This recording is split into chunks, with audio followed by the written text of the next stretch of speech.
tout cas daal de manière très fière. on l'a accompagné. oui Pape Sané lan moo waral Amadou Hott ñàkk selon yow mu demoon wuti ji gañewul.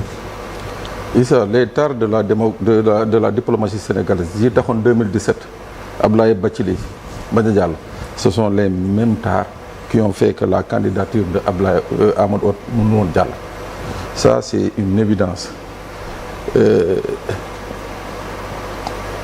Amadou Hott ñoom ñaar kenn war ko ci jiñ sa morom. non Amadou Hott ci candidat yi. c'est lui qui a le premier sur les 5 candidats. le premier à avoir annoncé sa candidature. c'est le premier là à avoir annoncé sa candidature. Sidi Ould Tah il y a 2 mois 17 jours. la annoncé candidature am. Absolument. Auparavant c'était un autre ancien ministre mauritanien moom moo doon candidaté.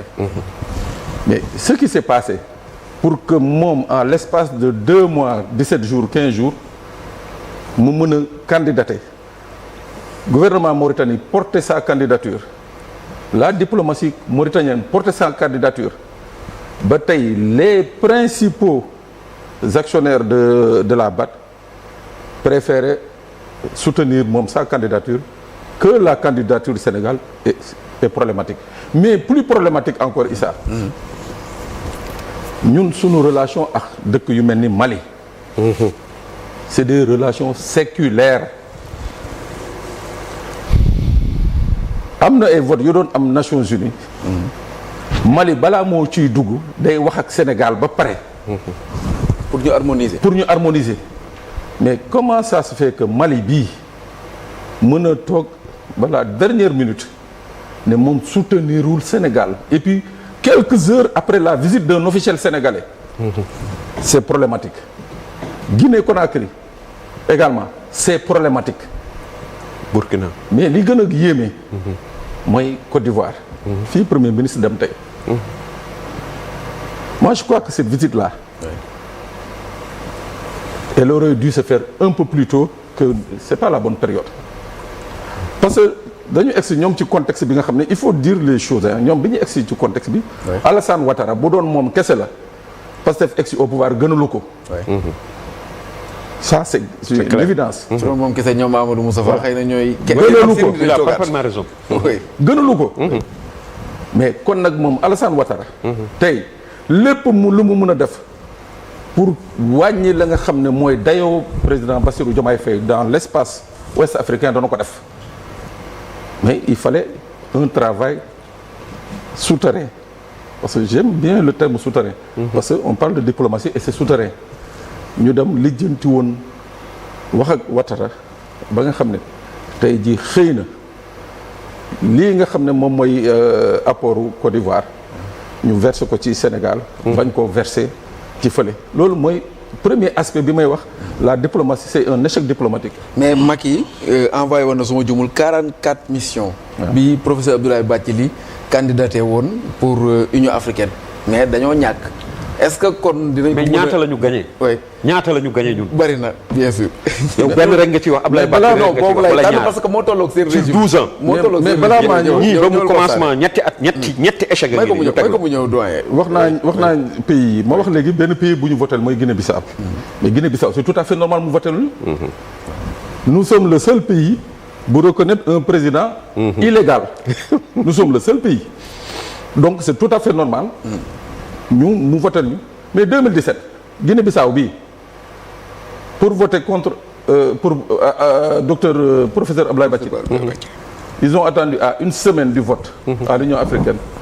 yónni fii Sénégal nee na leen Sénégal assuré 3 mois de salaire pour ñu voter. le Sénégal a refusé. ils ont voté contre le Sénégal. dañoo chantage kon. waaw mais moo tax ma ne la non moom bu voté Sénégal c'est tout à fait normal et son vote n'est pas du tout représentatif. vraiment. loolu mooy premier échec bi deuxième échec diplomatique bi. Ibrahima Fall a été pendant 12 ans. le secrétaire général de la BAD.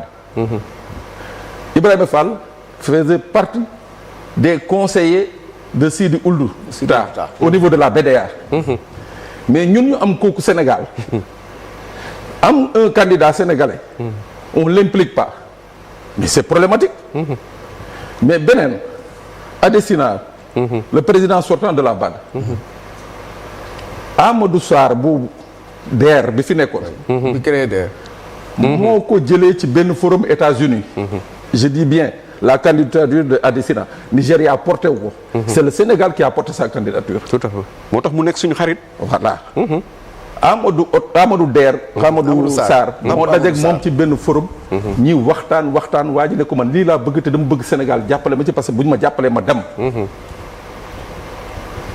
mu indi ko fii Macky Sall bañ ko recevoir dama lay wax ni je parle sous le contrôle d'un membre de l'APR je parle sous le contrôle de Sénégal nee na yàggul APR de. waaw mais depuis 2012. Macky Sall bañ ko recevoir le président Macky Sall. première fois bi mu ñëwee Sénégal le président Macky Sall a refusé de le recevoir.